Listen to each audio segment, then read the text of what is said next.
I got it for 3 reasons. Right time, right place, and right Is God. that fake chest hair? Yes, it is fake chest hair. I did it so you could see the Star of David a little better. That's really funny. This is where the troops go in the back right there.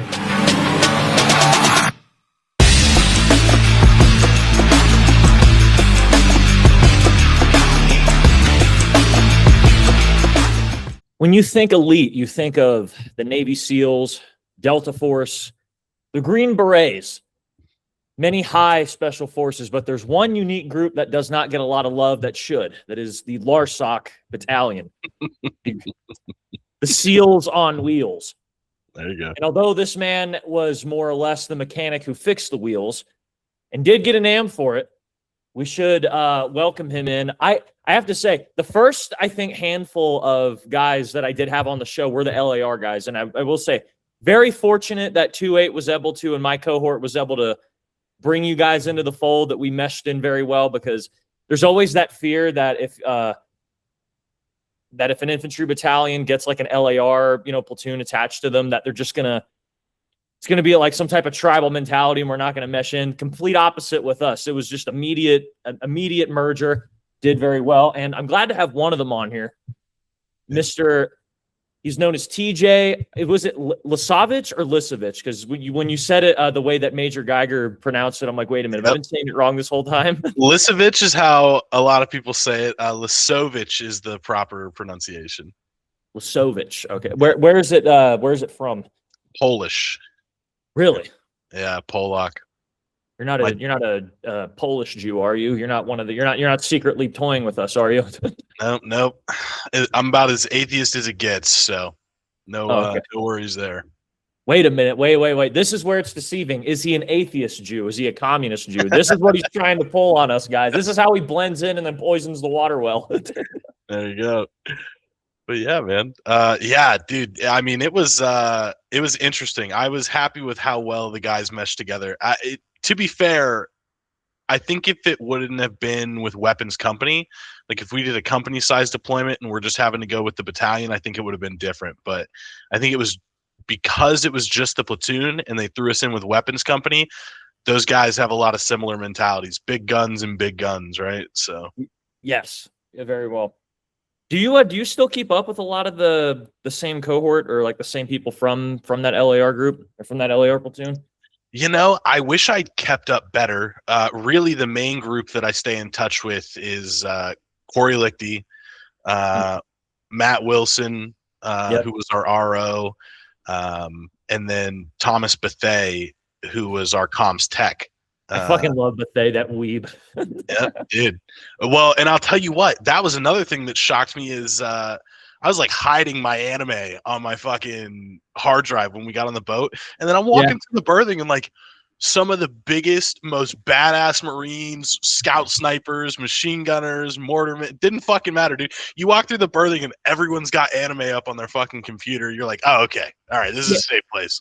Dude, I'm glad that you brought that up because that deployment also confirmed for me that like, oh, wait a minute. It's like, it's not taboo to like anime anymore. I talked about this with Demetrius Thigpen when I had him on. I was like, liking anime used to almost be like you were gay. You only had to talk about like, you had to be a closeted anime lover, and then you could only talk about it like if you secretly found out someone was there. But now we can share it out in the open. We can have parades out in the streets. Yep. We can legally announce that we are dedicated to anime.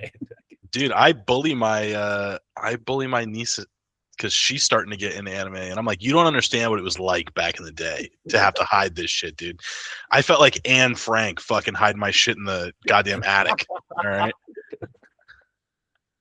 Dude. Oh my god. And nowadays it's like mainstream. It's cool now. Yeah, it's like literally everybody loves it. I was just texting my brother about it because and for Bethay, I finished Naruto Shippuden. I'm about 30 episodes into Boruto. I have seen all non-canon and canon films of Naruto. So don't blame me for being behind now anymore. There you go, dude. I'm having a debate with my brother about what anime to watch next. And I think he just finished up My Hero Academia.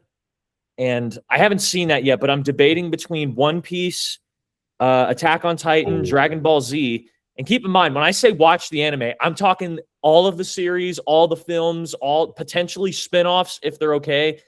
And then any type of romance anime I'd probably get into as well, but I don't know of any good romance anime. But yeah, Dude. that's what's on my mind.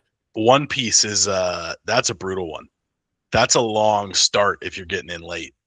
Over Aren't they 1,000 still- episodes. Yeah, aren't they? Isn't it still active? By the Yeah. isn't it like they're still like they didn't conclude the story? Nope. I was gonna say the manga's still coming out even. So like there's still new material coming out that the anime isn't even caught up to. I think it might just be, it might just be, a good time to say, you know what, let that dream die. Yep. That's what I'm saying, dude.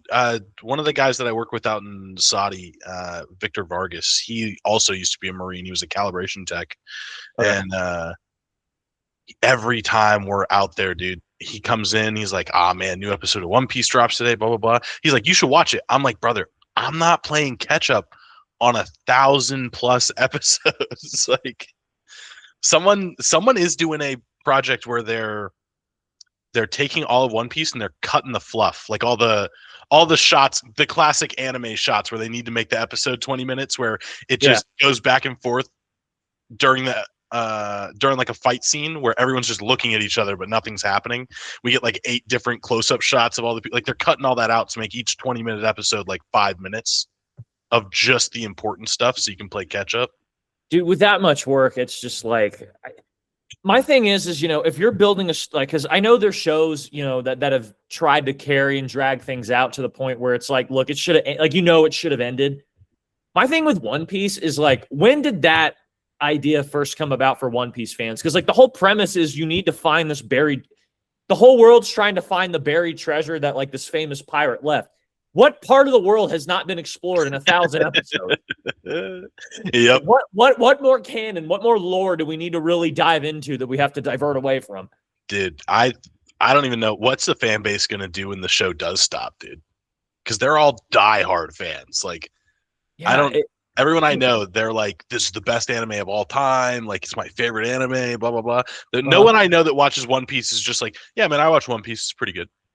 I don't know what all these diehard fans are gonna do when it's finally over. Yeah, it's gonna be like in your 50s and you divorce your high school sweetheart or something. It's like, now what do I do? Like I have no experience. I've devoted all this time and effort into one life. Like, what do I do now? Yep. No. 100%. Can I do anything? Is it possible? Oh man. Yeah, but the anime world, incredible. But for those who, because I usually give this because there's a lot of 2-8 our friends that watch this, so most of us will know you. But since we now have a decent sized audience of non-2-8 guys, who is Thomas Lisovich for those who do not know him? Oh boy, feels like a loaded question. So I guess take it all the way back and give the quick synopsis. Right, I was born in Wheeling, West Virginia. I am the second youngest of quite a few siblings, 5 full-blood siblings, 2 step siblings. So I'm the second youngest out of that crowd, and parents split whenever I was fairly young, single digits. Divorce got finalized later on, blah, blah, blah. Dad was a Marine, knew I wanted to be a Marine from the time I was like 5 years old. Did the classic stupid kid thing, went into the recruiter's office with my buddy, and he's like, yep, we'll sign you guys up. And hey, you can leave early on a combat engineer contract. Fucking, I think it was in like a month's time. And I was like, yeah, dude, put me in, coach, right? I didn't understand how Marine Corps contracts worked, right? Like it's all designator XX. So combat engineers, for whatever reason, fall into that same 21 ordnance field. But in that field is like a ton of shit. Ammo techs, RD technicians, tracks mechanics, tank mechanics, LAV mechanics, all kinds of shit in this ordnance field that is the 21 XX. So I go through boot camp, go to combat training, whatever, at SOI East, whatever the Pogue version of infantry training battalion is. And then you get your orders at the end of boot camp, you get your MOS and all that stuff, and I'm looking, I'm like, 2147, what the fuck is that, dude? And at the time, I didn't even know what an LAV was except for from Battlefield 3. So, and I'm looking, I'm like, okay, show up, find out I'm gonna be a mechanic, start turning wrenches. Thankfully I enjoy being a mechanic. Like that was something I loved to do growing up with my pops. So I wasn't too butthurt about it, but yeah, man, wound up at 2nd LAR. Got there on Star Wars Day of 2017, May the 4th. Showed up. The duty was my platoon sergeant that day, so that was an interesting introduction. Weird fucking dude. Staff Sergeant Hetrick. If any of the LAR cats are watching, you remember that fucking guy. Was he on the deployment with us? No. This is. I think he either got out of the Marine Corps or had gotten orders somewhere else by the time the 2-6 Mu happened in 19. But he was a weird fucking duck, dude. Weird and okay, so this is where the meat and potatoes of the show come out. But what do we mean by like weird? Do you have any incidents or specific? Just like one of those awkward dudes to be around, right? He's got like the comb over hair that's always looks wet, but not in a I did my hair kind of way. Oh, like, okay. Like one of those dudes had like when you'd see him on the weekend, he had like the really shitty facial hair that he didn't take care of, like that he hadn't shaved or nothing. And the way he talked was just creepy, dude. You always thought, you're like, man, thank God I'm a dude, because this dude's gonna throw me in the fucking trunk and take me to his house if not. Like that kind of weird vibe, right? Is he kind of like? Would he give me the vibe of somebody who you remember in middle school or like high school, you had like those weird kids. They would always wear like a black jacket or something, even like in the summer, Yes. like that type of thing. Is that school shooter vibe, dude? Very much so. Very much school shooter vibe. Yeah, I don't know if that's the. I mean, it makes sense that the Marine Corps would attract people like that, but it's like, yeah, I don't know if I would like. Do I feel comfortable with this? I mean, if he made it that far without shooting anybody, good for him. I mean, hey, the Marine Corps is a good outlet for violence, Yes. How come such a simple sentence, but nobody's ever said it like that? I'm surprised that it's. Oh, 100%, dude. I mean, that's why you've never met a truly normal dude in the Marine Corps, right? Everyone's got their fucking weird thing. Some are less weird than others, but everyone's got their fucking thing that you're like, that's why this guy didn't join the Army or the Navy or something else, right? Like, that's why that dude's a fucking Marine. That is very true. And I think part of that comes, I mean, because obviously since we live together, we're going to find out everything about each other to some extent, or at least, we're going to dig past the surface at the bare minimum. But yeah, there really is nobody that you would consider normal, I suppose. No. And to be fair, to this day, no one I've met, even outside of the Marine Corps, is normal. But there's a certain kind of weird that you'd expect from a Marine, right? And maybe that's why even like after the Marine Corps, I feel like I get along with Marines better than other people. So. Yeah, I think, I mean, not just the camaraderie of it too, but it's just like, I mean, just from being a Marine that there's like a base, okay, like this guy's already done, some of the baseline, he thinks tactically about stuff.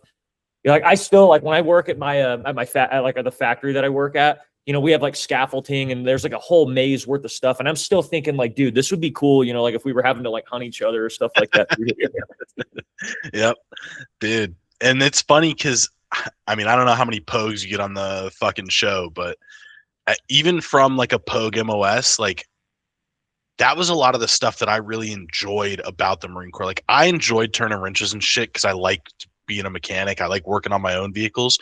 Yeah. But the absolute best times I ever fucking had in the Marine Corps were when I got to hop up in the gunner's seat on a LAV, when I got to go out and do patrols with the scouts, when we did like the raid package and shit like that, leading up to deployment, ITX, like going to the field and applying some kind of trade that is not civilian in nature is such a cool fucking experience that even though I don't think I'd ever go back to the Marine Corps, even if I wasn't a fat, nasty piece of shit now, like that is a part of my life that I will look back on fondly forever, right? Doing all that cool shit with the boys. Like there's not a lot of other places in the world where you're going to get that. Very, very few outside of the military. So when you say that, it's like, realistically, can we just be blunt? Is there really a single place that you will find and be able to do that? Unless you're like a military contractor, which even then it's like, it's it's super hard to get involved into that. Yep. And I think about that too, because whenever I've been doing, because I've been doing a lot of traveling since I got out, but whenever I go to like the big cities and you almost feel that subliminal feel, like I'm walking like in downtown Atlanta and like, you know, you have like druggies here, you got like nightlife here, you got massive skyscrapers they're working on. I'm thinking like, dude, this is like a John Wick scene, but I'm thinking to myself, like, there's no way on earth I'm going to be able to like live that type of life. I mean, you know, to be able to do that. Yeah. And you think about things different too when you've done shit like that, right? Like everything, not necessarily in a malicious or a bad way. Usually it's more of in a fun way, like exactly what you're talking about. You look at a situation and you're like, ah, man, how would I handle this? Right? Like, it's like a fun thought exercise, not, and I'm sure for some dudes, especially guys who've seen some real shit, it might be more of a nervous thing. Like, hey, what would I do if this happened? But I think for probably most of the guys, you get in those situations, you're looking around in those situations and you're like, ah, man, this is like a fun thought exercise of how would I handle this? Yeah. So, and some of that training, I mean, I think an underrated part of the training that we got in the Marine Corps is like all of the trauma related medicine and like triage type stuff that you get from like TCCC and Combat Lifesaver and shit like that. Because I mean, little stuff like workplace accidents and shit like that, or even like big stuff. Like when I was still in the Marine Corps, I was at my advanced school, my technician's course at Fort Lee, and there was like a rollover accident with a fucking mail truck on the highway. And I mean, that dude wound up passing away before the paramedics got there. But even just that, being able to show up on a scene and like be calm and just look at a situation objectively and go, hey, like, this is a fucked up scenario. What needs to happen right now? What's the way to keep everybody safe? Or how do I help this individual who's hurt and wounded? Or like shit like that. It's like a different thought process. Because I'll never forget pulling up on that accident, and the only two people who were even remotely calm about it were me and a nurse had pulled up in the car behind me. She was an ER nurse on her way home from a shift. Yeah. Everyone else is just like running around, freaking out, screaming on the phone with 911 or taking pictures or whatever. And then just me and this nurse are like, okay, like we need to pull this guy out. We need to do something to stop the bleeding here. Like, do you have any bandages? Do you have a first aid kit in your car? Like all that stuff. And it's just very interesting to see that difference in mentality. Yeah, that composure, I would say, is one way. Like whether it be with stuff like that or like even with like fights or just like squaring up with people, you know, if you have to get involved in that, like I've noticed there's because, you know, I'll see like, and I hate to say it, but some Marines do, you know, I don't think they learn that lesson too, but you know, they'll get like really red in the face. So you see, they'll like talk super fast and stuff like that. And it's like, dude, like, you know, I thought we learned better than that, but I think most of us do. Mm-hmm. But I think no, 100%. 100%. I do want to break. I got to pull it up on my phone here. I won't be able to screen share it, but I will just throw it in here. But what's the photo from? I assume this is just all the regular LAR guys. So, honestly, I was looking at that picture because I remember different people being in that lab than what I'm seeing in the picture. Obviously, you can see and you probably recognize Matt Wilson and Doc Lucas. Yes. Yeah. So those two I remember. For some reason, I remember, if you remember, Matthew Moss, our 52. I think he was one of our VCs for the ATVIX. Okay. The face now that I see, is it the one that's right next to Wilson and Lucas in the photo? I think so, but looking at the picture, it doesn't look like him. But that's who I remember being in there. It might have been, you know who it might have been? It might have been engineers. Okay. Because I'm pretty sure that picture is from when we took the LCACs into Saudi. Okay. Yeah, I wasn't a part of the Saudi Arabia one, so I can't.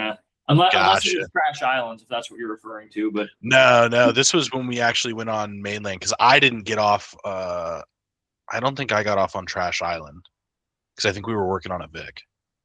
Okay. Well, I heard that the Trash Islands were technically owned by Saudi Arabia, so I guess I could say I've been to Saudi.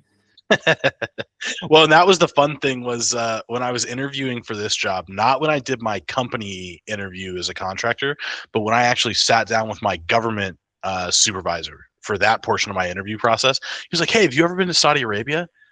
And I'm like, yeah, like I went there for a bit for training with the 26 Mu, blah, blah, blah. He's like, did you do any training with the Saudi military?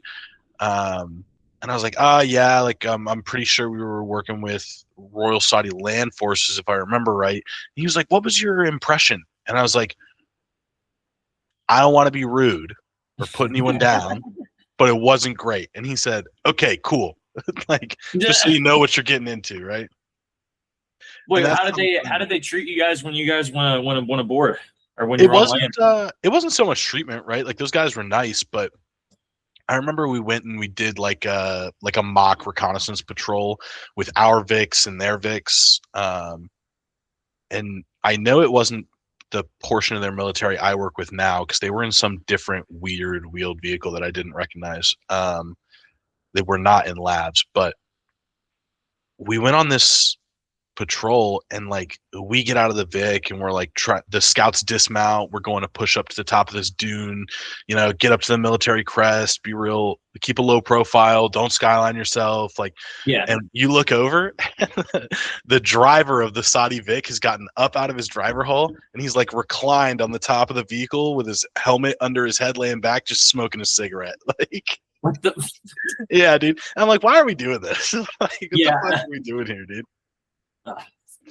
I mean, do they expect us to do the fighting while we're out? I mean, technically they do, I suppose, but that's another can of worms. We try to refrain from politics and religion here on 4 Years a Slave. Yeah, and the interesting part is like historically speaking, and right, like I wasn't even alive when the first invasion of Iraq happened, but the Saudis were on the eastern flank of that push into Iraq, like up through Kuwait and into Iraq back in the early 90s, with 2nd Marine Division. Like it was the army and the Brits had most of the western flank, and on the right flank was most of the Gulf, like the GCC. Countries. Yeah, like the GCC countries and the Marine Corps. Okay. So if I recall correctly, nobody quote me on that. Well, I did hear a funny one from do you know Black Hawk Down? You ever? Yeah. I read the book for that one. I don't remember much. I don't remember the basics of the details, but I remember toward the end when they were getting rescued out of Somalia, they had I think it was a British, or no, it was a Polish tanker. It was like rolling through, but the tank was from like World War II or some like really weird tank. And they remember they evacuated a building behind like this NATO group. It was like the Poles and then I think Indonesians or something, like really weird collection of people. And like this Polish tank lit like one round into this like mini skyscraper and the whole building just collapsed from like one round when they were over there. So I imagine a fun experience when you're working internationally. Oh yeah. I know probably a bunch of your 2-8 cats, and I think some of the LAR scouts as well, did a small arms range with the Saudis while we were there too. Oh, okay. But that was some of the coolest training we did, not the joint stuff with the Saudis, but when they kind of just left us alone in the desert to do whatever we wanted, we did a pretty sick like small maneuver range with the LAVs and engineers, where like the LAVs rolled up to the top of this dune, dismounted scouts and engineers, and we went and set up a little LPOP kind of deal. And then the VIX backed off and pushed over to an SBF. And we opened up this engagement on this, nothing in the desert. It's just all blown up hulks and stuff. But open it up with a SMAW shot. And then, just start lighting up from the LPOPs, and the labs start hitting it from the SBF. And then the labs pop smoke. This is the only time I've seen the LAVs employ their smoke grenade launchers, but they dump their smoke grenades out of the smoke grenade launchers and roll back, pick us up off the LPOPs, and then retrograde back to the staging area. But that was a pretty sick range. And we did a bunch of cool patrolling. Did a fun small arms range, like a stress range, do burpees, sprint 100 yards, fucking do all that shit, and then get your personal weapon on, load it, and shoot your table of fire and stuff. So Saudi was a cool one. Okay. Give me just 1 second here. My mic might be giving me. No, all good. Okay. It was giving me a warning saying my mic wasn't working, and I'm like... The audio did change at some point. I think it might have switched microphones from one to another. Is this okay? This is what it's been since it changed. Okay, because my microphone's touch like a touch screen sort of thing, so I think I hit it a couple times. Gotcha. And now it's changing again. I don't know what the problem is here. Technologia. Well, you're a mechanic. Help me figure this out, I think. Oh, buddy. We need to get Bethay back on here. He's the electronics and the comm guy. Bethay, stop watching anime and get over here. Yeah, dude. What's he doing? What is he? What has he been up to? I haven't heard from him in a hot minute. Isn't he in Georgia or something? I want to say he's back down in North Carolina for something. I saw a picture of him at Moss's house, the 52 I was telling you about. Yeah. And I know he's at Lejeune right now, so I want to say Bethay's back there, but honestly, I haven't heard. He was up here near me for a while. This was, now it's been years, but I remember he was up near me, my girlfriend, and then Bethay and his wife. We all met up in D.C. and got dinner and stuff. But that was a long time ago now. Should we call him? Should he be the one that we definitely can. I've got his number for sure. Let's do it. Yeah, he shouldn't be doing anything at 12:50 on a Saturday. So yeah. Well, the universe revolves around me. How dare he not understand that? All right, if you've made it this far, please leave a comment, follow, subscribe, whatever it is. We need the algorithm to help boost this show. This better not be like Staff Sergeant Paul's or somebody like crazy or something. No, it's Bethay. That's another character we could talk about probably for a minute. Yeah, dude. I wanted to go to his retirement ceremony. He did send me an invite, and I was in. I want to say I was in Saudi at the time, and I missed it. But yeah, he retired out of Wounded Warrior Battalion. Oh yeah, that's right. I remember he was because he made a comment about how he was there at one point, and then he went there. He was going to go back or something like that. Yep. Yeah, I think he went back right after his time at 2nd LAR was over after the deployment, like a year or so after the deployment ended. Calling Bethay now. See if the moment of Your truth. call has been forwarded to voicemail. The person you're trying. Bum. Straight to voicemail. I'll leave a voicemail for him. We'll do that. Let's see. There you go. Your call has been forwarded to voicemail. The person you're trying to reach is not available. At the tone, please record your message. When you have You can finished say something recording, if you want hang to. up. Hey, Bethea, it's Sewell. I don't know if you remember me. I was the Hey Arnold looking guy from the Mew back in 2-8 days. Yeah, I caught the podcast. Regardless of what I've been doing, I hope you've been okay. I hope everything's been going well. But I have Lisovich on the show right now if you want to say hi. Hey, buddy. Yeah, we're having some technical difficulties. I told him you were the guy to call after he told me to fix it. Said we need an electronics expert in the context. So, yeah, so clear to see that you've become useless since we've been out here. Yeah, here, go back to watching your anime, Bethea, or I forget how to pronounce it, but I'm just going to call you that. Hey, Bethea, I hope you're doing well. Get on the show. I need more guests, and I want to make sure you're doing okay. Love you. Bye. there you go. Now his day's been made. Isn't that incredible? I would like to see him on here. It'd be interesting. I do a bad job of keeping up with the boys. Even that group I was telling you earlier are the ones I do try to keep up with. Bethay, Wilson, I do a bad job of keeping in touch. I mean, my girlfriend even knows I do. I think when I'm in Saudi, she talks to me for about 5 minutes once a day. I'm like, yep, I'm alive. I'm going to bed. Love you. Bye. Yeah. So.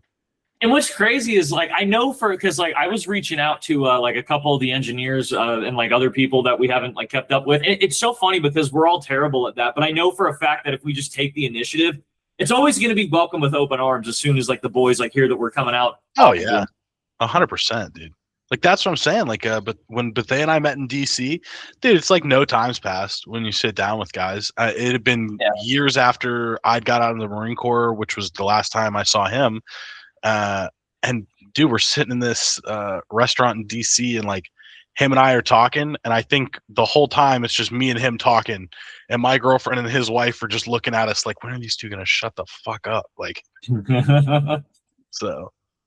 Yeah, I don't know what it is. Like, you remember in school, like, you know, you'd be the last day of school, you know, and we're all going to be away for a few months. You know, you have like girls crying and stuff like that. Like, it's the end of the world. And, you know, it's like, I don't understand why that's the difference between men and women here, but you know, Mhm. it is what it is. Yep. Yeah. Keep in touch with the boys, guys.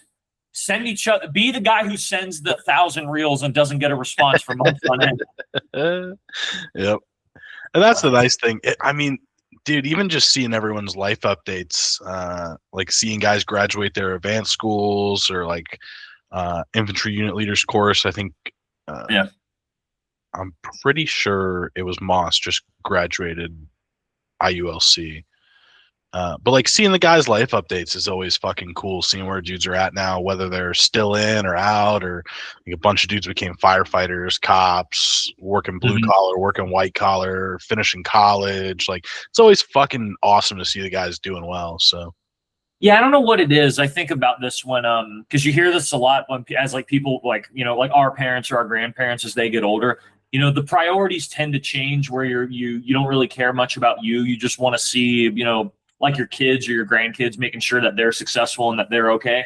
Yep. And you know, I think in a weird way, you know, we kind of see we see the same way of our own friends as we get out. yeah, absolutely, dude. And like that's the thing. It's weirdly fulfilling to see people you know, and especially people you are close with and care about, like doing well, like seeing and to I guess your family members' points, like my nieces and nephews and stuff, because I don't have kids, I don't want kids, but I love my nieces and nephews, and I love my friends' kids and stuff like that. Like, and seeing them get older and doing well and making good choices and becoming like good functioning members of society, like that's for some reason super fulfilling. And I'm sure part of that is biological, right? Like it's like, yes, the next generation is gonna uphold what we're doing right now, right? So Yeah. I think it was funny because like to illustrate the point, but it was also funny just because he talks really weird. But Mike Tyson, someone was filming him like with all of his belts and stuff like that, and he's like, you know, now that you're this old, it's like, you know, how do you look back on all this stuff? He's like, nah, it's garbage. You know, I don't like it. You know, like what? What do you mean? He's like, no, I don't regret it, but it's like, you know, I'm old. I want my kids to do well. You know, spinal. You know, I broke my back. Yep. He No, just ran with that CTE brain. yeah. Jeez Louise. Did you ever see the fight with him and Jake Paul, and then his ass was just exposed like during his pregame or his warm up? I didn't watch the full thing. I watched the highlight reel after the fight. But I do remember what you're talking about, having his ass out. So because that was live. That was so weird. I'm like, wait, this isn't like, because when you see something that like should be censored and it's not, it's like you almost don't think it's real for a moment when you watch it on TV. It's like, did I just see this guy's whole ass? Like, just that's not what I signed up for, right? I signed up for a pay-per-view fight. What the? Yeah. What am I paying? This is what I'm paying to view here, literally. Oh shit. That's something I know a bunch of the dudes got into after deployment, and I don't know if you remember, but they had the tournaments on the deployment. Was BJJ. A shitload of dudes got into Brazilian I do remember those. I didn't really keep track of them, but yeah, I think didn't Burnett Robbie, he won one of them, right? Yeah, dude, and I think he's been competing in MMA even still to this day. I remember seeing him post his fights and stuff like that, like all the promo stuff for his fights. So he's still been competing. Carroll from LAR, he's a staff sergeant now, but I know he still trains and stuff like that. Like, I don't know if that was the catalyst that got a bunch of dudes into that. But what was his name? I want to say it was Captain Thomas from Fox Company. Yeah. I think he was running it. Running those tournaments and stuff. But that was another good thing. I mean, dude, you know, guys have talked about it probably a million times, but that fucking deployment sucked. One libo port for the whole fucking time. Like shit like that was what kept the guys going. Yeah, exactly. My microphone, that is nasty.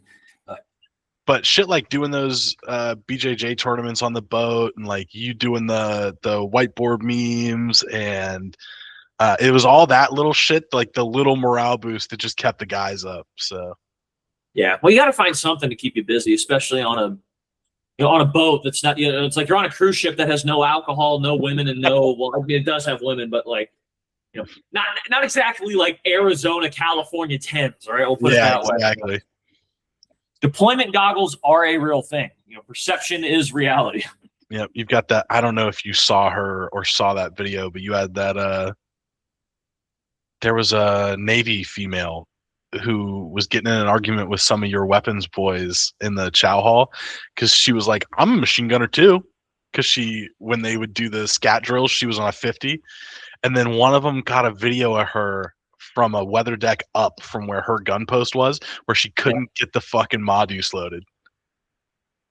She's like sitting there trying to get the rounds in and get them caught on the feed paw and stuff, and she can't get the fucking 50 loaded. And someone's like, "Is this that same chick that was saying she was a machine gunner?" I should have sent you that video. I think I have that on my phone somewhere. Yeah, send it, please. I was about to say, I thought it was a video of them like arguing, but no, send the video of that, please. Yeah, no, I'll take a look for it. I'll see if I can find it. I've got so much fucking shit on this phone. Oh, don't worry, random Wook or Fet Team PR people. I will block the identity. I will pixelate it, whatever. Yeah, I don't think you can see her face because it's like it's looking down through the netting on the flight deck down to the weather deck that she's on, so you can just see her big fucking helmet that's one size too big, and just her fucking trying to get this 50 loaded, and some dude finally helping her out. But yeah, I'll say, being a mortarman, like I know the 240. I'm not a machine gunner, so I don't know.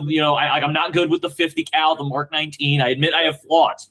But if you are a machine gunner, if you're going to say you are a machine gunner, that means you have mastered not just the 240 Bravo or the 240 Golf, but the other big automatic weapon systems. Yeah, dude.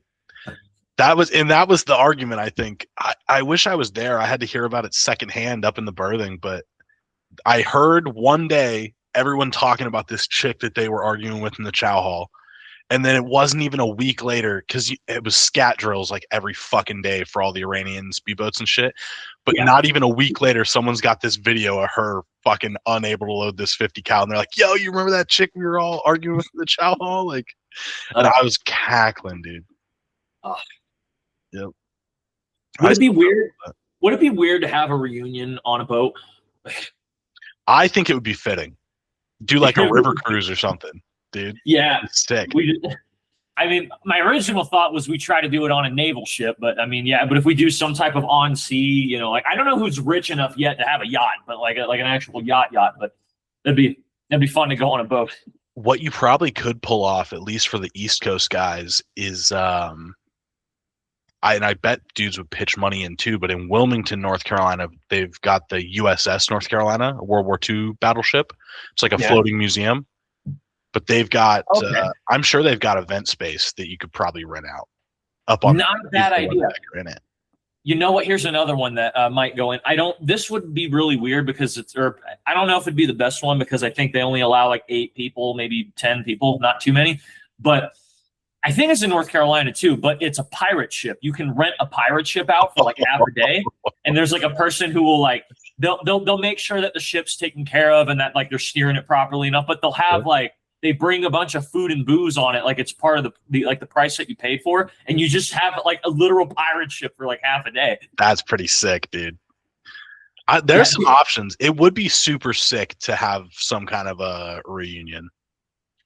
Wilson was telling me, and I didn't put, this was last year, but I should have said something that, because 2028 will be coming up in a couple of years, which means February 28 or just February 8th of 2020, like the number, we will never have a moment like this for probably another 1,000 years, or maybe 100, I don't know, 100 years. Yeah, I guess so. But that would be, I think they fall on like a Tuesday or like a Wednesday, but it's like, it's still cool to just think that we could pull a reunion off on those days. 2/8/28. That'd be pretty sick.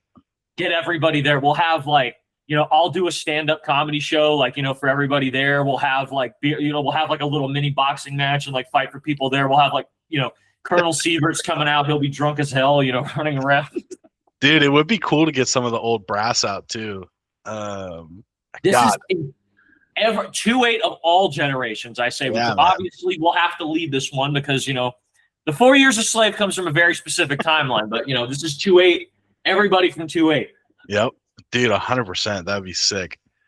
I would. There's some folks that I would kill to see again. Specifically, specifically Major Geiger. I think I'd give an arm and a leg to see that dude again. Oh, wait, He's wait, don't. I don't want you to have to do 2A. It's Lieutenant Colonel Geiger now. Oh shit! Yeah, I don't want you to have to add on more push-ups to that, but yes. When did he? Oh, that's right. He got frocked, right? Frocked? It's like a promotion. You're not actually getting promoted, but because you're going to go fill a billet of a higher rank, you get to pin that rank early. Oh, okay, yeah. I don't know if it was a frock, but yeah, I mean, on his like legal stuff or on, like if you look him up online, yeah, he's Lieutenant Colonel, and he did say that he got selected for it when I had him on the show in 2024. So okay, or 2020, yeah, yeah, and he might have been like officially promoted too. I don't know why. I remember seeing him post something on maybe Facebook about getting frocked. Mm-hmm. But either way, yeah, dude, that's awesome. I genuinely can't think of a better officer that I've served under or that I've even worked with now that I work with a lot of like field grade officers, like I don't want to say my peer group, but basically my peer group in Saudi Arabia is like Army majors and Army lieutenant colonels are who I work with the most. And there's a couple like 06s over there. Like I've worked with a lot of officers now.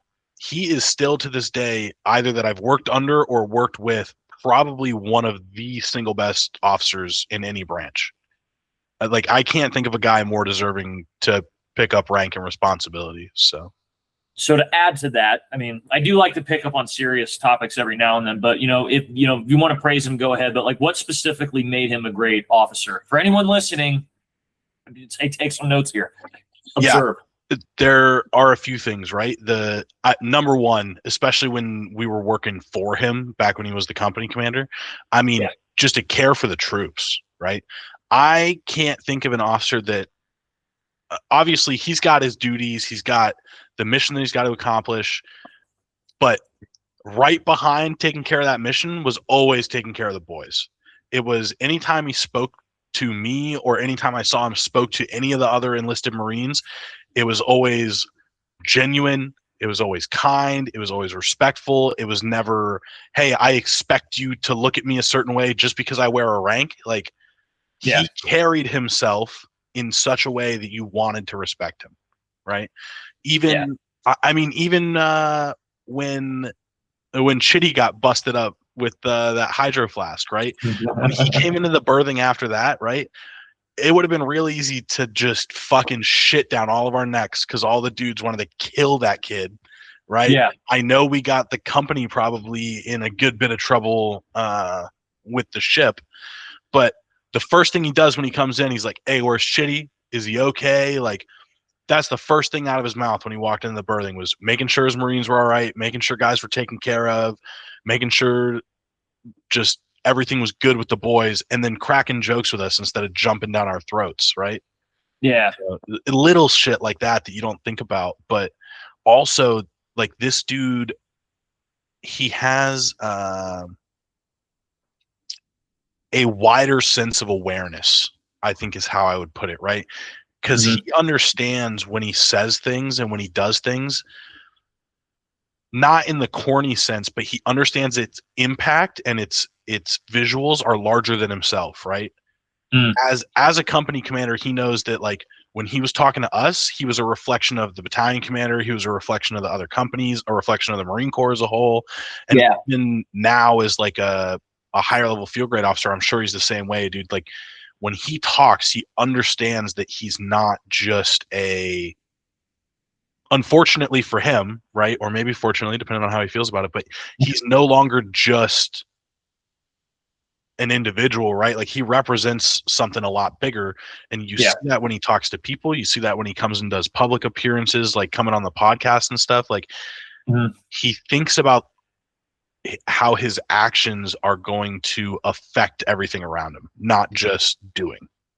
That's probably the best articulation, I think, specifically of him, but also I think is something that a lot of people should consider because I now that you bring it up like that, I think what you would call that is so like having it is a good ability, but you could say maybe it's like being a good statesman or being like a diplomat, like Very almost much like the way that a good politician understand, or like a good ambassador understands that, you know, when they're speaking to the public or to certain people, it's like they know that's going to be interpreted or it's going to be brought to other people. Like it's not, nothing's an individual. I am spitting all over everything right now. I'm going to make a terrible officer. Jesus Christ. I'm going to be spitting on I'm going to ask them if they're okay. I'm going to be asking my Lance Corporal. It's like, you have a massive black eye after that Hydro Flask. Are you doing okay? And then I just spit a lube right into the eyelid.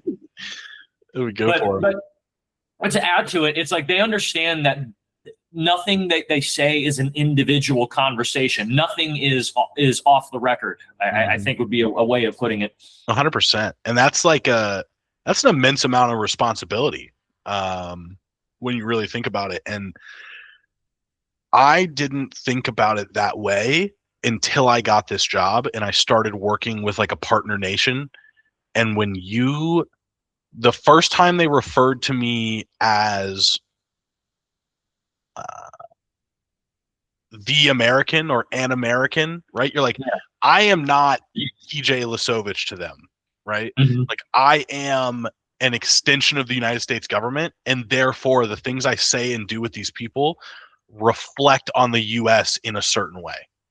And and that harkened me back to thinking of people like Major Geiger, people like my platoon commander, Lieutenant Allen, and like some of the other field grade and junior officers that I had throughout the Marine Corps, and like understanding why that role as a commissioned officer is kind of special, especially when you start being more public facing or working with partner nations and things like that. And now, especially now that I'm working with field grade officers all the time in Saudi, like that's a lot of responsibility for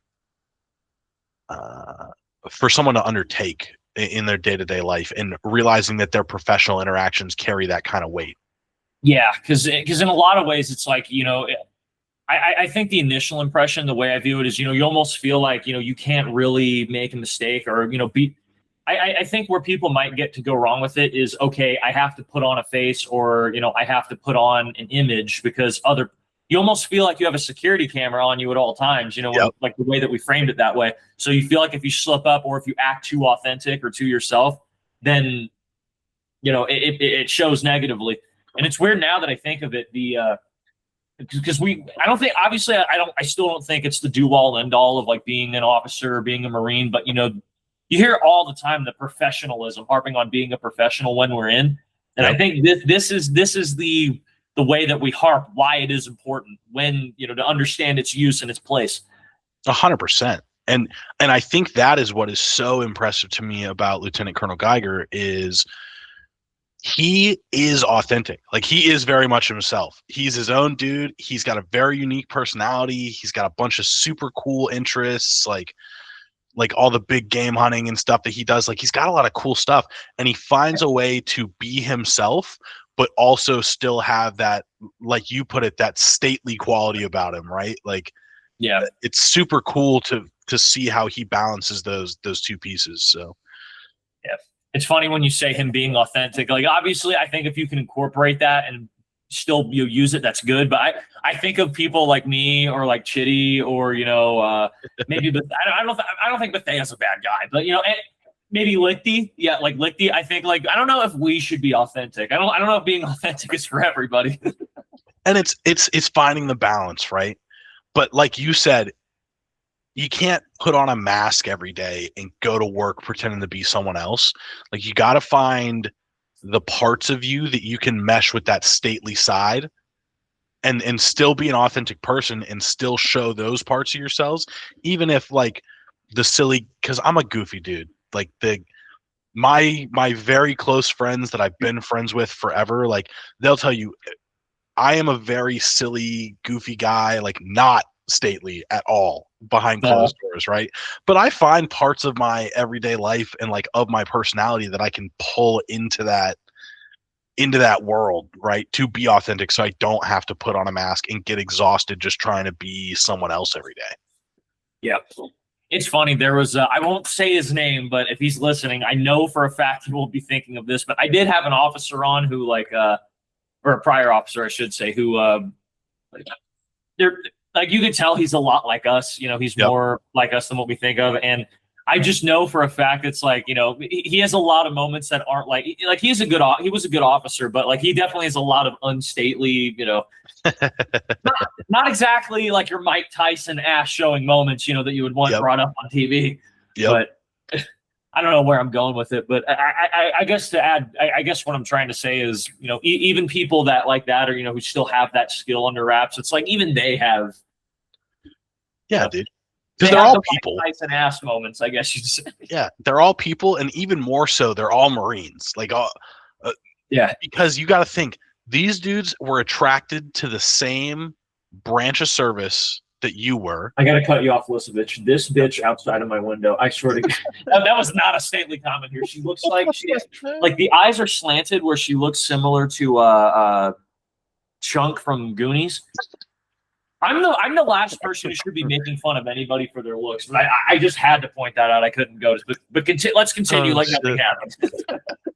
I guess what I'm saying is, like, they're attracted to the same branch of service as you, the same field of work as you, especially infantry officers. Like, all these factors are the same. The big difference is this dude's just 4 years older than you in a lot of cases, right? For like a lieutenant or something, if you're a lance corporal or a corporal, like, the only difference is this guy went to college and you didn't. Yeah. But ultimately, probably a pretty similar upbringing, probably a pretty similar background, and probably a lot of the same fucking quirks. You just don't get to see it because your jobs do not allow you to mesh in that way. Correct. Absolutely. It's funny because when I had Colonel Sieverts and then Lieutenant Colonel Geiger, even though I'm out, I'm still trying to like make sure that I get the rank right. When I had them on, they brought up the comment of, you know, everybody has to act their rank, but if you put a bunch of people from the same rank together, they're all going to act like Lance Corporals. Exactly. I just imagine, like, you know, people like Lieutenant Colonel Geiger or Colonel Sieverts, you know, we look to them, you know, these are people who have decades of experience that are, you know, men among men. And I think, you know, like, what do they talk about behind closed doors? You know, do they talk strategy and tactics? Do they talk about politics, you know, or what's going on with the troops? And I just imagine that scene from Wolf of Wall Street where they're trying to like, where they're trying to like book the midget like performers, you know, for their business. They're like, okay, well, this one says that he will show his cock out. They're like, no, well, you have to make eye contact with them because you can't make eye contact because it scares them. It's like, I just picked, like, that's probably how they talk to each other behind closed doors. And you know what? It's probably a mix of both, to be honest with you. I think the best ones, it probably is a mix of both, because a great example is, and I won't say his name, but when I first got to Saudi Arabia, there were two guys that were really kind of showing me the ropes from the green suiter side, from the Army side, and it was a major and it was a Chief Warrant Officer 3. Dude, when we were with the Saudis, it's all business, right? It's like very this, that, strategy, long-term vision, budgets, maintenance, all the business stuff. Dude, we get back to the office, and like the last Thursday of the month, we'd grill out, because Thursday is Friday over there, because they do a Friday, Saturday weekend. But last Thursday of the month, we're grilling out at their office on the base. Dude, and it's like I'm a Lance Corporal again, hanging out in the berthing with a bunch of idiots watching anime. Like, we're sitting on the back deck just talking about the stupidest shit, grilling burgers and beef hot dogs in Saudi Arabia. But it is like hanging out with two Lance Corporals once they're behind closed doors, you know? Like, that's exactly what it is. Oh yeah. Did you there had to have, because if you're in a Muslim country, I imagine there's got to be some funny shenanigans that you could probably pull, like just knowing that you're not Muslim, that you might be able to put, like, did you bring, you know, like pork sausages to the grills one time? Oh, no. You know, there is so the cool thing is, so you get rations over there. You can get like pork rations and alcohol rations if you work for the U.S. government. Okay. So a lot of guys do partake in that, but dude, a lot of guys will get themselves in trouble. Like, motherfuckers will get caught selling alcohol out in town. Like, like, there's no drunk driving over there, right? Because the majority of the population doesn't drink, but you'll get a dude that drinks a little too much, and maybe he hits the gate on the way out of the compound. Like, yeah. Well, they did allow women to drive, so it's basically the same thing, you know, if you go. Well, dude, and that's the crazy thing is, driving over there is for anyone that has not driven in the Middle East before, it is a different fucking ball game. All right. Okay. Okay. The In what way? the lines on the road mean nothing. All right. The speed limit only means anything because there's speed cameras and they will fine you automatically. Okay. Red lights, if there's not a camera at that red light doesn't exist. Okay. The intersections are uncontrolled, and the ones that are controlled, or it's either because there's a red light camera and the fine is like a 1,000 US, basically, or it's because the intersection has these massive fucking speed bumps right before the intersection. That's how they control most of the intersections over there. It sounds like the drivers of like India are just being thrown into like a functional like traffic control place almost. It's like it almost sounds like they don't want to obey anything on the road. 100%. I mean, and to be fair, the locals are just as bad. And I will also say my experience is mostly with Riyadh, which is the capital city of Saudi Arabia. And it is packed. It's like way overcrowded people to infrastructure wise. Because if you go out east or you go to some of the smaller villages, or even just right outside of the capital to some of the smaller towns around the capital, it's so much more chill. But it's just because there's less cars on the road that you have to worry about. Have you ever seen you've seen the movie 13 Hours? Yes, I have. Our Secret Soldiers of Benghazi or whatever. Yeah. Yeah. The scene where he picks him up from the airport and they're in that traffic jam coming up to the checkpoint.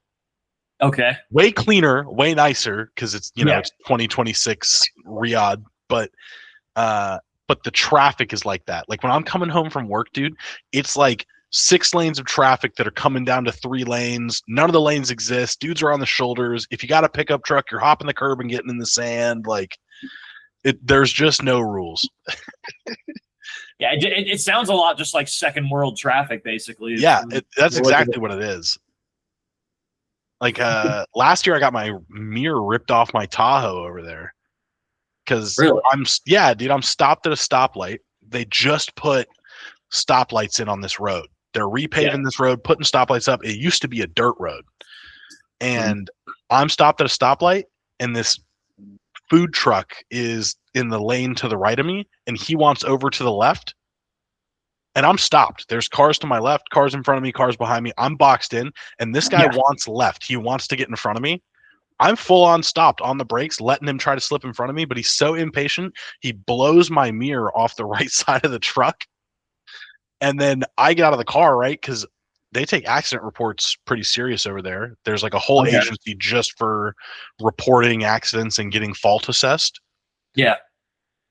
But the driver is Pakistani, so I call my interpreter from General Dynamics and I'm like, hey, like I just got in an accident, can you please help me talk to this other driver so we can get this accident reported?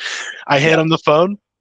The guy, after a few seconds, hands the phone back to me. I pick up and Salah's on the phone. He's like, TJ, are you there? I'm like, yeah. He's like, that guy doesn't fucking speak Arabic, you're screwed. Like, oh no. What does he speak? Urdu or something? Or I have no fucking clue. And I'm like, all right, well, let's see if we can hand signal our way through this. Oh God. But dude, I can't lie. Saudi's a pretty sweet place to live if you can deal with the heat. Oh yeah. It sucks, and I hate to bring this up, but it's like when you think about it, like because the way other countries, like they actually are efficient in the way that they run stuff, and it's like, and don't get me wrong, I'm a big fan of like the Middle Eastern culture, if you're a visitor and stuff like that, or maybe some liberal cities, but that doesn't surprise me in the least that Saudi seems like a pretty cool place to be. Yeah, man, and I would say it's changed a lot in the last 10 years, because I'm very much the young blood where I work, right? Like I'm only 28, and I would say the average age of the guys that I work with is like 40 plus, especially a lot of the civilian dudes that have been there since the start of the program. We're talking like 50s and stuff like that. So I'm very much like the new guy on the block. And you hear stories about just 10 years ago, like before the new Crown Prince of Saudi took control. And it's a different world. Like, public execution still a thing, women not able to be in public without male escorts,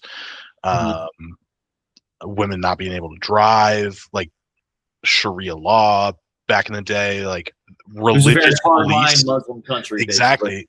Yeah, 100%. And like I have female coworkers that were around back then, and they still don't like, they still have bad juju for going over to Saudi. But it's totally different now. Like I would 100% feel comfortable bringing my girlfriend over to Saudi Arabia. Like if all this hadn't kicked off in the region, we were going to go catch the F1 race in Bahrain, and then hell yeah, okay. hop back across to Saudi, and she was going to spend like a week in Riyadh. Like it's a different world now, but it's happened so fast. Like I said, like in the last 10 years, Saudi Arabia has like basically pulled a 180. Well, you've seen that, I think, with quite a few, because like even the UAE, not Egypt, maybe there's. I'm thinking maybe Turkey. There's like a couple other like the Muslim countries that are doing that. I think just because they know that there's so much money in being able to liberalizing a little bit, and whether morally speaking, or as like a Muslim country, if that's the best thing, that's a separate debate. But they know that. It just brings so much money to them. Exactly. And that's the thing is, I think the writing is on the wall, right? Oil it's a part of our day-to-day life, right? It's in fucking everything we use. It's not just about gas and diesel, right? Like we use petroleum products for so much. But eventually the push right now is to move away from petroleum stuff. So all the GCC countries, like the writing's on the wall, right? Like how do we diversify our economy out of oil?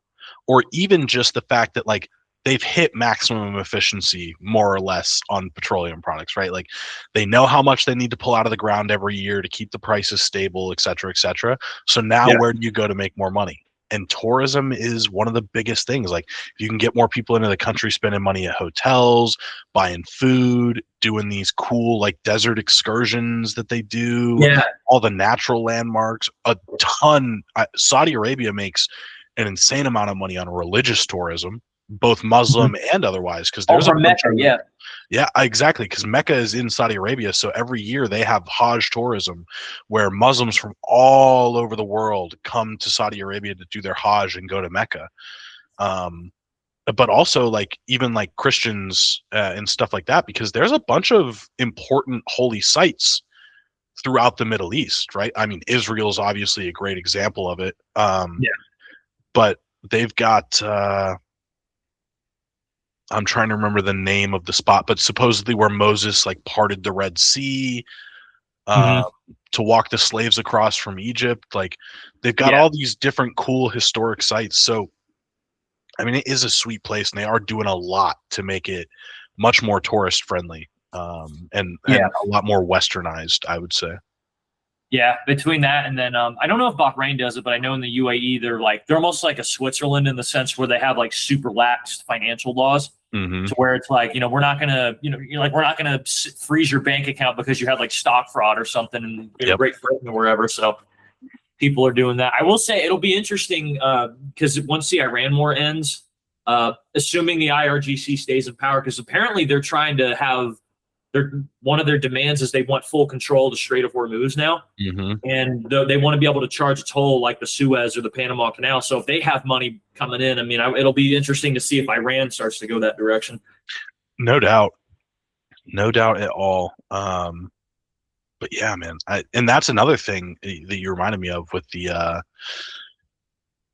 bank account stuff. Saudi Arabia just recently opened up foreign investing for property and land in Saudi. Ooh, really? Yeah. Okay. So that'll be real interesting. estate fan over here. So this might, Hey, I don't know any of the specifics. I just remember when like the Office of the Prince put out the announcement. But yeah, man. And that's something super cool that I do want to bring up is the 4th of July here, right?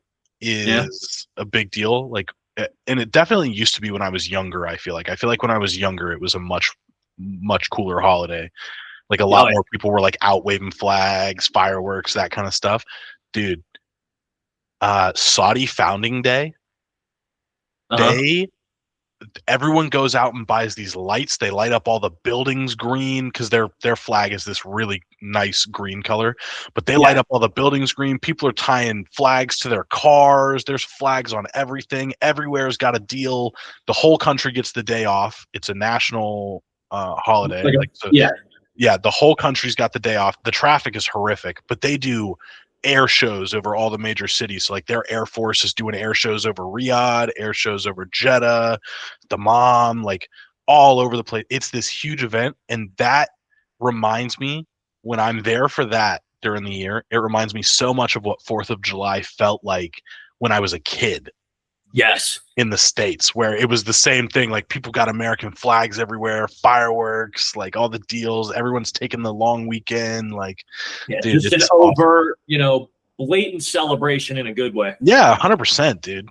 And it's really fun. And like you alluded to earlier, like people over there are so welcoming, bro. Like you could show up to a lunch sit down of complete strangers, and they're like, come sit, eat, like have some tea, have some food. Like, dude, everyone's so nice and so welcoming over there.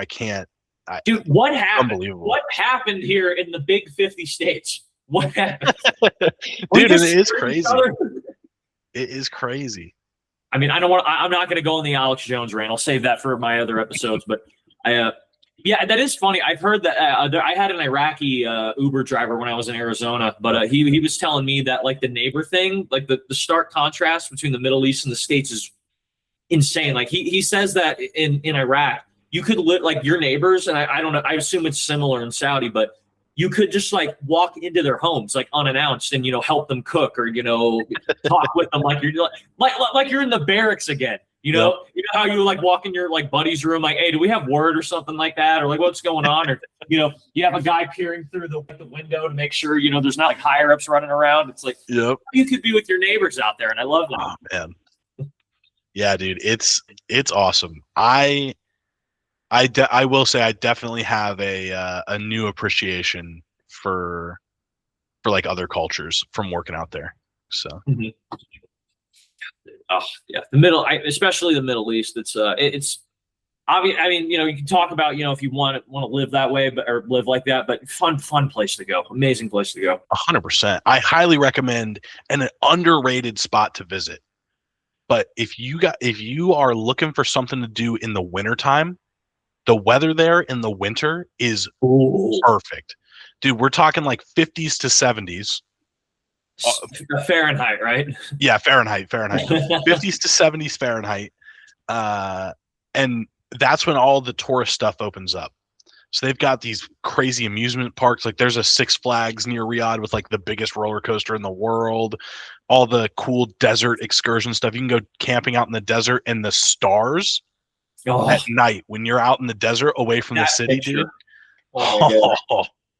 It is phenomenal. It's phenomenal. There's so much stuff to do, and the weather is beautiful, and it's cheap to get there. It's cheap. Food there is so cheap. Like you can feed. We go to this Pakistani restaurant that I love near the compound that I live in. Yeah, dude, and you fill up the whole table with food. We're talking butter chicken, naan, fish tikka masala, just all kinds of stuff. Food all over the table. Like you can't even put your plate down or a drink or something. Dude, yeah. You got 4 grown men in there eating, 4 big dudes like me, like fat fuckers. And you go in there, you guys got leftovers, and you walk out of there for like $30 US, if that. Right. The more that I don't know what this says about me, because like when you talk about it, it's excitement. Like it's and don't get me wrong, I love that too. Like I feel that way because it's like, dude, it makes me want to go there. But the more that I hear this, I'm like, what the fuck am I doing here? Like, what am I doing here? Dude. And it's hard because like a lot of people have like some preconceived notions, but like I'm trying to tell my friends, I'm like, dude, you guys got to come out here and like spend a week. Now, is it because I imagine it was a little easier for you to go because of work, but I heard years ago, probably has changed, that it used to be where you needed to know somebody who like lived in Saudi Arabia, but I guess I know you. So, I mean, I guess I can surpass that, but like, I mean, is it easy to get in if you're just a normal guy? It is now. So you can do a tourist visa is like $50 or less. They usually come back in like a week or two. It's so lax now, they'll let you do what's called visa on arrival, where you can fly there with no visa and do your visa process in the airport when you land. Damn, okay. Yep. If you go to any hotel, any any nice hotel that like you would probably consider actually staying in. That's not like a Motel 6 type vibe. Yeah. The host and hostess. Okay, look, if I'm going to Saudi Arabia, I'm not like, look, this is my philosophy on vacations. Fucking splurge, okay? Yeah, We're dude. not going to. I don't want to see anything. Like when I go on a vacation, I don't want to do, eat, or be a part of anything that I can get back home. I want the unique. I'm not Motel. I'm not saying this to you, TJ, but Motel 6 in Saudi Arabia, kiss my ass. I might as well just stay here. Hey, man, you stay at the Ritz. They got a Ritz-Carlton in Riyadh. Oh my God! Say less. There you go, man. But it's cool, and like a lot of it's very much like if you've ever been to Europe or any other, really any country nowadays. The younger generation, most of them speak at least conversational English. Right? Okay. So like guys our age and younger, if you walk up to them, they're gonna know at least enough English for you to be like, "How do I get here?" And they'll pull up Google Maps and show you stuff like that. Yeah. So and most hospitality folks too. Exactly. Okay. So, yeah. But yeah, man, it's easy to get over there nowadays. If you're going over there for work or something, it's a different story. But for vacation, super easy. Maybe should the reunion be in Saudi Arabia? After all, we were promised to land in the Middle Eastern country. Hey, Maybe I'll tell you what. we complete the prophecy on 2/8/2028. We land troops into Saudi Arabia if the Iran war is still not going on. Dude, hey, if you guys come through, I will show you guys the spots. I say it to anyone. If anyone wants to come visit, I'll show you all my favorite spots around the city. We'll go ride some camels. We'll ride four-wheelers in the desert. Like, I want at least one photo where not a camel, but like I want to ride on a horse and I look like, T.E. Lawrence, Lawrence of Arabia, and I got the well, I forget the cime-eater swords, the ones that are like curled, like a scimitar. Yes, I want to look like an actual, Arab horseman, cavalry warrior, whatever they call them. Here's Wait, what is that? that's me riding a camel. That's just sand up in the air. I was wondering, but is that like a flame or like would something explode? But Yeah, no, the camel jockey, when they take your picture, they do these things where like they throw arches of sand because it is pretty crazy when the sand hits the sunlight just right. yeah. It looks pretty sick. Yeah, here's like this, like a arch. Wow. Okay. Yeah, man, but it's a sweet gig. If you or anyone else ever wants to come out, we'll go out. We'll do a Saudi sunset. Hold on. Yeah, we'll do a Saudi sunset. Icky's blurring it out, but No, that's fine. I get it. But yeah, picnic out in the desert, ride some four-wheelers, ride some camels, man. oh my God. Yeah, I have plenty of PTO. I know that. Let me let's just see what it looks like from I'll be in Texas probably by the time. Flights from Texas to Saudi Arabia. They have to be cheaper now. Okay, from Houston, 3 layovers, total of $892. There you go. Not the word, not word. That's actually cheaper than going to Thailand. That actually ain't that bad. Mhm. $1,000 from San Antonio and only one stop. That's pretty okay. Yep, I'm lucky because here in DC, there's a direct from DC straight to Riyadh. It's like Oh, a really? 14-hour flight. Yeah, Man, so that's what I always do. Oh, yeah. I assume, but the plane that you go on, is it like I assume like a jumbo jet? It's like pretty nicer compared to. Oh yeah, yep. It's I fly Saudia. It's usually like a 737, big plane. Sometimes it's a double decker, sometimes a single. Yeah. So I always wanted to get the because like I try to fly, like business or first, if I'm even on like a smaller plane, but I've never been on a jumbo jet. It would be nice to like actually get the real first class experience. it's expensive, dude. Like so obviously work covers my regular fare. So I book like regular economy class over there.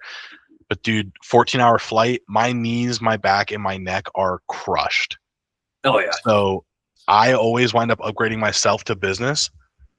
A regular flight is usually about $1,000. A business class ticket's usually like $4,000.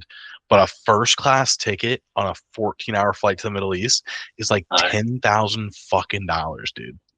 Ugh, yeah, It's I don't know. nuts. I can't even imagine paying for that. Yeah, I don't think it would matter how much money I was making. I don't think I could pay $10,000 for a flight.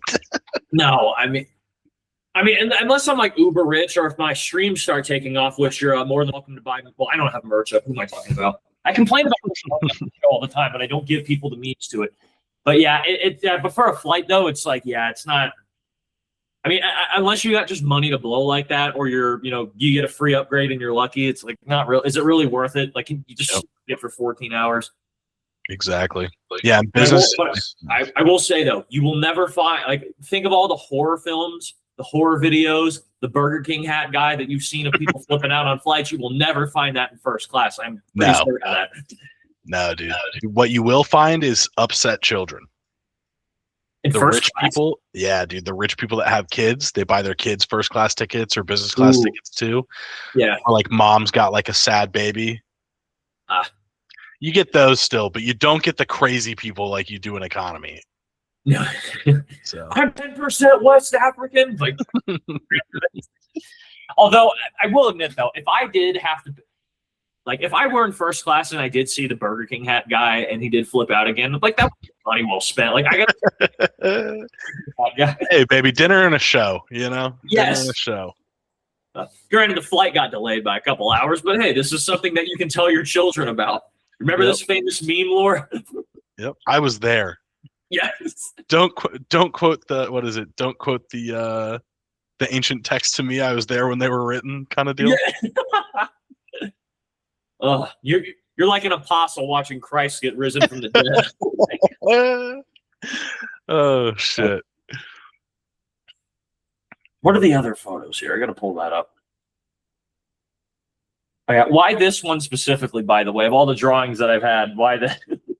I love that one because all I can think of, and it's something that I still talk about with people to this day, is how fucking fat and disgusting the Navy Chiefs were. Dude, I'm looking at these dudes and I'm like, fuck, dude, if we sink, you are my flotation device. Like, those guys, and they were all dicks. All the Navy Chiefs were dicks. Mm-hmm. So that one resonated with me. And again, not to get anyone in trouble, but the FET team ones were probably my favorite. No, yeah, I mean, that's a classic staple one. I don't know. Well, who's going to get in trouble for the FET team ones, though? I don't know. I don't know anymore now that they're not around. I remember they used to bitch about them a lot when we were on the boat. I don't want to say it's a woman thing. I really don't. Like, I love women, but it's like I put everybody on the spotlight and they 100%. Welcomed it. They loved it. Everybody, pun intended, was on board for it except for them. You couldn't take a mild joke. Nope. Dude, was it you or was it someone else that drew the trash room mural? The Doom guy. That was Hyatt. Okay. Dude, because that was another one. I got a picture of that one too. I couldn't find it to send it to you, but I'm pretty sure I got a picture of Doom guy trash room drawing. Doom guy trash room? What was right outside the trash room where the trash compactor was? Near the mess deck. They had one of the big fucking whiteboards. And they had done, you remember the old Doom 2016 cover art? I don't, but I'm going to pull it up real quick. Yeah, do it. Because it was the Doom guy in hell getting swarmed by demons. And he's like holding one up by its neck and he's stomping on another one. Oh, this thing? Yes, they drew that, but instead of all the demons, it was the fruit flies and shit from the fucking trash room. And the Doom guy was one of the Marines on ship tax. Oh, dude, yeah, that was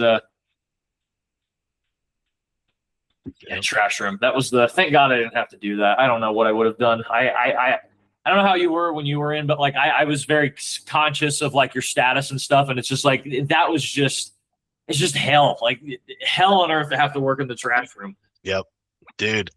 I remember I felt so bad. The guy I remember who had trash room duty was Molstat, Anthony Molstat. He worked in the trash room? He had trash duty whenever he was on ship tax, and he got it back to back. Both times he went on ship tax, they put him there. Dude, and this poor guy would come back at the end of the night just smelling like garbage, and it's like, what do you even do, dude? Because you live in a 6 foot by 2 foot by 2 foot metal coffin. Like this poor guy's got to climb up. You got to go take a shower. What do you do with your Yeah. uniform? Because everyone gets mad if you hang it on the hook. Because then Yeah, it's not everyone's your smelling fault, garbage. Yeah, exactly.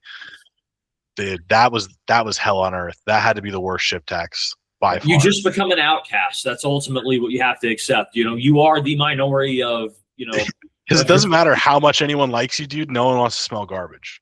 No, it's So, fuck. I don't know. Speaking of him, I mean, I'm sure. I don't know if anyone else that came on has talked about it, but shameless plug. I don't know if you know, Molstat did pass away from suicide shortly after we all got out of the Marine Corps back in 2021. Yeah. And his mom started the Anthony Patrick Molstat Foundation, and she does a lot of suicide awareness and suicide prevention education to active duty Marine units. yes. So I know one of the old LAR guys, Carol, just had her come in and teach a class to some of his Marines. But dude, if and again, shameless plug in something that needs to come up anytime it can come up is if you guys know anyone that's struggling with shit like that, either especially in this case on active duty and in your units, dude, that I mean, she's running an awesome resource. And she can very personally identify with shit like that. Like she is more than willing to set something up for your unit and come out and kick classes to your Marines on how to take care of one another, how to spot the signs of suicide, stuff like that. So I can't shout that out enough, man. Yeah, I've been seeing some of the because I think I could be wrong here, but if I remember, she started it a few years ago. It was kind of slow in the beginning, but she's been physically out there like doing stuff. I saw the picture of Carol that you were talking about. Mm-hmm. Yeah, man. Yeah, she's all over the place. She just recently posted a bunch of pictures with her and the Sergeant Major of the Marine Corps and stuff like that. Yeah, dude. Really? They're doing all kinds of stuff. They run, they do a Defender Ruck down in St. Pete, which is where Anthony and his family were from. So they do a Defender Ruck down there. I think it's a 5K every year. They have people come out. It's a big fundraiser. It's a good time. Get out with some Marines. So I know a bunch of dudes, at least a few dudes from LAR were from Florida. I'm sure some of the 2-8 boys were as well, some of the audience, but that's a good opportunity to go out there, help raise some money for a good cause, going and doing that Defender Ruck. Yeah. We'll plug them in later on at the end, but go give them a follow. I know, I forget, I think it was Tanya was her name, Anthony's mom. Yeah, Yep. Tanya's a great lady from everything I've seen. Yeah, man, she's awesome. Sweetest woman ever. I couldn't believe it. She knew my name when we went down for the funeral. I was shocked she knew who I was, and she was just the sweetest woman. And I felt bad because it felt like she was, even at her son's funeral, it felt like she was taking care of everyone else, right? So, oh man, just an awesome woman. Man, hard to follow on that, but no, I mean, it's a great organization. We'll plug them in later. Like I said, 100%. I think that might be the end though. I don't think what was what's the video going on with is this the regular That was so at Second LAR every year we do a training thing, or at least they used to back when I was in. Every year they do a training thing where we would road march the LAVs from Camp Lejeune all the way up to Fort Pickett in Virginia. So we do this big fucking convoy where we drive them all the way there on the highway. And it is a fucking nightmare as a mechanic. Because if there's anything wrong with these fucking vehicles, dude, you're gonna find out on the side of I-95. You're gonna have a fucking planetary gear blown out of an AT. But that was one. I'm 99% sure that Vic got busted on that road march, got put on a flatbed truck and driven back to Lejeune, and that was us pulling it into the ramp, and the front left planetary gear had seized. So we had to take the tire and wheel off, ratchet strap that front left suspension up into the body, and drive it in on 7 wheels into the bay to get it jacked up and shit. That was hilarious. That is baptism by fire for junior platoon mechanics, because you roll with your platoon. So like it's just you and your 4 LAVs, and you're the mechanic, dude. And they're breaking down at hot stops on the road, on the side of the road and shit. And it's just you, Lance Corporal, whoever the fuck, responsible for either fixing them or saying, hey, I can't fix it and it needs to go on a flatbed truck. So it sounds like you're just like basically mobile motor T at that point. Just dude, and it's the ordnance mechanics are a special breed. And I say this a lot to the Army folks I work with because they don't do it this way. But for like LAVs, tanks, and tracks, you're responsible from the bottom of the tire to the top of the turret, dude, minus the comms equipment, basically. So electrical, mechanical, hydraulic, the weapon system, like at least in LAR, like you're an LAV technician, like you're the one rebuilding the gun, maintaining the gun, all that stuff, right? And that's a lot to try and teach to a fucking Lance Corporal.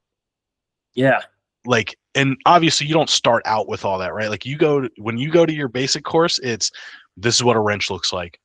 This is what a multimeter is. This is how fluid moves through the engine, that kind of shit.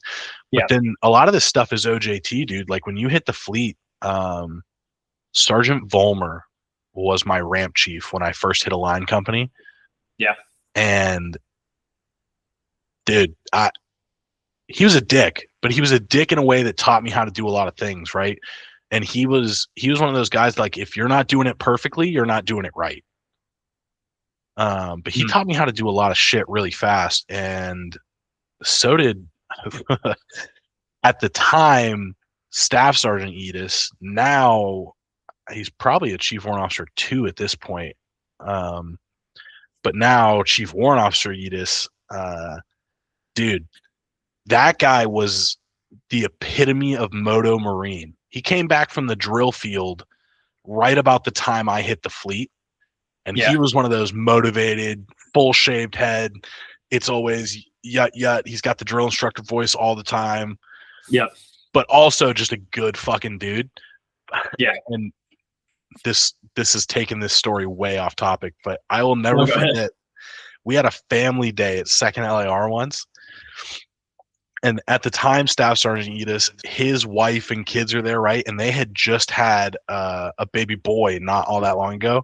He's like just getting to the point where he's like starting to crawl at this time, right?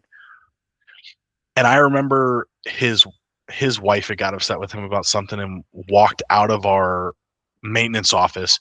And he picks up his son and he goes, "All right, let's find your mom." And he picks him up like this. Like he's holding a football that he's getting ready to pass, and he's just walking with him like this, arms and legs dangling down, and the kid's like crawling in the air, and that's how he walked out of the office, just bebopping with like that big drill instructor walk, broad shoulders. Dude, and that image is like burned into my mind. That is a hilarious image. Like you said, there is no such thing as a normal Marine, clearly. No, absolutely fucking not. So I'm going back down to Camp Lejeune this upcoming weekend. My best friend from the Marine Corps, Aaron Rosenberger, who was also a mechanic, him and I actually were kind of in competition for the slot to go on the 2.6 Mu. So I got that slot, and he wound up going up to division for a little bit. But he is doing his I&I duty. He's the maintenance chief for a 4th LAR reservist company in Idaho. Huh. Dude, and he fucking loves it. But he's coming back to Lejeune for I think a maintenance manager's course or something. And I was like, dude, I'm in the States. Like, if you're coming to the East Coast, he was like, you want to come down? I'm like, fuck yeah. So like, dude, I'm telling you, like, the opportunities to see the guys, especially guys that I was close with and haven't seen in a long time, it's like, that shit gets me so pumped. So I'm going to go down there. I think he won't be there. I'm going to shoot a 2-gun match on Saturday, but I think he'll already be back in Idaho. But we're going to pick up our old tradition of hitting up T-Roadies in Jacksonville. So that used to be anytime we could find an excuse to go to T-Roadies and get a steak, it's like, dude, we're going to the field next week. We should go get a steak this week. Hey, dude, we just got back from the field. We should go get a steak. So I'm sure we'll be picking that back up. Oh, here's a good one I think would make for good content. So you come back from the field, right? Yep. What is the go-to fast food joint not T Roadies, but like what is like the go-to fast food, munch on, get the dopamine overload? It's Taco Bell. Taco Bell, okay. It's Taco Bell. We would come back from like gunnery and shit like that. And you're sending some dude who didn't go to gunnery that week to Taco Bell, and he's getting like 40 taco share boxes and fucking just bringing it back for the company, dude. That is the dopamine hit right there, especially on Camp Lejeune. Oh, yeah. Taco Bell's always a staple. Just to reveal how much of a fat fuck I was. I used to have I used to go to Taco Bell so much. I had like the Taco Bell rewards thing. Why am I I have my phone right here. I used to have the Taco Bell rewards app. Hell yeah. It wasn't worth it that much, but I was like, I go here so much, I might as well just get it. But I always hear Taco Bell, Wendy's, just because it's usually more greasier food. Panda Express, because it was always on the PX. Oh yeah, the fucking Panda Express food court. Yes. Fuck yeah. Domino's is a big one. Domino's, yeah. Delivery on base. Yep. And there's not a lot that I don't know if they let DoorDash drivers and stuff on now that DoorDash is getting big, but yeah, man. Back in the day, it was like if I ever go back in and they don't have DoorDash, I might be fucked. I don't know. I was gonna say, I'm a huge DoorDash junkie. I was about to say, as soon as we get off here, I'm getting some fucking DoorDash. Like, 100%. Oh yeah, yeah. The way that I talked to you about it, like I still want to do one at one point where I do like a mukbang as like I'm doing like an episode of somebody, because I'm a huge Nikocado avocado fan when he was fat. Yep. So I love the mukbang stuff, and I did a couple mile run like in the morning before I hopped on the show. So I came on. I haven't had anything to eat. I'm just like scrolling through my phone. I'm like, fuck, dude, I want something. I was thinking about it. I was like, oh, I should order some food. And then I was like, no, I'm hopping on the podcast at 12. Like, it's probably gonna be rude if I'm just stuffing my fat fucking face. So we were both on the same. We should have ate. We should have mukbang together. Dude, it would have been good. It would have been good. I had a fucking banh mi sandwich and some fucking spring rolls. So, bro, oh god, now I need the Asian food. There's a good place here in Albuquerque. They have they sell the. Well, it's not really hard to say. They just sell like the big, not the plates, but like the plastic boxes worth of food. Yep. It's like either all noodles, all shrimp fried rice, all like just big portion sizes. They just give me the impression that if you were to go to that restaurant in person, you just hear the Vietnamese people in the back like "Bong I don't know." You just hear the. Yep, dude. That's how you know it's good shit when they don't speak a lick of English. Dude, my stepmom is Vietnamese, and when I come home, I'm like, yeah, like, can we make spring rolls and this, dude? And I come in, and I'm like, yeah, I want some spring rolls, and she's making like 100 fucking spring rolls. Oh, I'm like, Ma, what are you doing? We're not going to eat all this. She's like, it's fine. It's okay. Just a couple more. I wouldn't bitch and moan. I'd be like, oh, well, if I have to. Oh, dude, yeah. And then I have to do my part to make her happy. My girlfriend loves it. We go up and when my stepmom's home, and it's like, what do you want? I'll make anything you want. What do you want? And then we're like making a list before we drive up there. Bro, I know you said you don't want to have kids, but if you do end up having kids, they will be like, yeah, they're going to have a grandmother that's going to take care of them very good. That's how you know it'll be. 100%. That's luck. 100%. And like, I got to take my nieces and my nephews love her, dude. Mm-hmm. Oh, they love it. My niece, especially my oldest sister, her oldest daughter, she just is breaking in the double digits, right? So she's on a big cook with grandma and grandpa kick. So like my dad and my stepmom, dude, my dad's like making pierogies and kielbasa and stuff with her. Oh. And then my stepmom's making, spring rolls and pho and all kinds of shit. Like she's I'm about to fucking splurge on DoorDash just hearing this right now. I'm going to cook with my grandmother, but she's dead, so I can't do that. Yeah, man, that's something I regret a lot, was not spending more time in the kitchen with my grandparents. Because especially my dad's mom, she's this old Italian woman, dude. Like, I should have learned how to make Sunday sauce. I should have learned how to make pasta and bread from her. Like, just calling me. Man. Yeah. But well, I will say it is I think pretty good ending to get off. And I'm not saying this because I'm hungry and I want to go get food, but as I said, my fat ass needs to eat. So yes, mine too. But with that said, I always this is the always thing that I ask at the end. Any plugs that you want to put in. So if you want to plug in the Anthony Patrick Molstadt Foundation, I was going to say APM, but I'm like, wait a minute, there's a letter missing in here.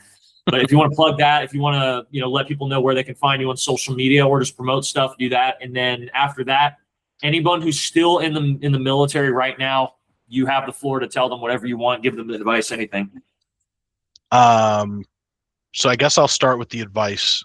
Anyone that's still in or anyone that's out, man, especially if there's anyone in the audience that you're just starting out your military career, do not think that there is any pressure for you to go one way or the other. I know dudes that stayed in the Marine Corps who are making an awesome fucking life for themselves and especially for their family with the stability that provides. And again, like we talked about earlier, you get to do a lot of shit in the Marine Corps that you will never get to do again anywhere else in the world. But also, you got guys like me and guys like that I know that got out from my time in that are making an awesome life and doing things that they never thought they'd do. Like I'm living in fucking Saudi Arabia right now in the Middle East, doing all kinds of crazy shit, making good money. Like there's no pressure either way. If you feel like you want to stay in and then you feel like you've got a good calling in the Marine Corps, there's pressure to provide stability for your family, man, that's awesome. And if you've got good opportunities to get out, don't feel like there's pressure to stay in the Marine Corps. Don't feel like you got to go chasing something for your time in the service. So I think that's the biggest piece of advice, man, is it's never that deep. Do what you got to do and do what you want to do, right? There's needs, then there's wants. So, but as far as a plug goes, definitely the only thing I have to plug is Sergeant Anthony Patrick Molstadt Foundation. I think one of the best places you could probably pick them up at is on Instagram. It's exactly how it's spelled, SGT_APM_foundation. Tanya, who runs it, Anthony's mom, man, like I said, she's an awesome person. They've got an awesome mission and they're doing a great job bringing actual beneficial resources to active duty Marines. Obviously, if you're not active duty, there's also plenty, like the VA crisis line is super important. They do a lot of good work. I know we shit on the VA a lot, but there's a lot of people who work there who do absolutely give a fuck about veterans and want to give you a hand. Yeah, man, call your buddies. Fucking, I know right after this, I'm going to be hitting up my group chat with a bunch of the dudes that we deployed with. So hit up your buddies, make sure everyone's doing okay. Tell them you love them, even if you don't. Yeah, man, that's it. That's all I got. I love every word of that. Nothing more for me to add or make jokes about, add on to, nothing. Very, very well. I will have to let you go, Lisovich, toward the end here, but I will say I never got to really talk with you all that much, interact when we were on the Mew, and I will say after this episode, I wish I did a little more. You seem a very pleasant person to be around. Yeah, brother, ditto. All right, so I'll let you go. Yeah, I don't think I have anything else from here, but with that, we're out of here, guys. Lisovich, Awesome. take care. Thanks, brother. See you later.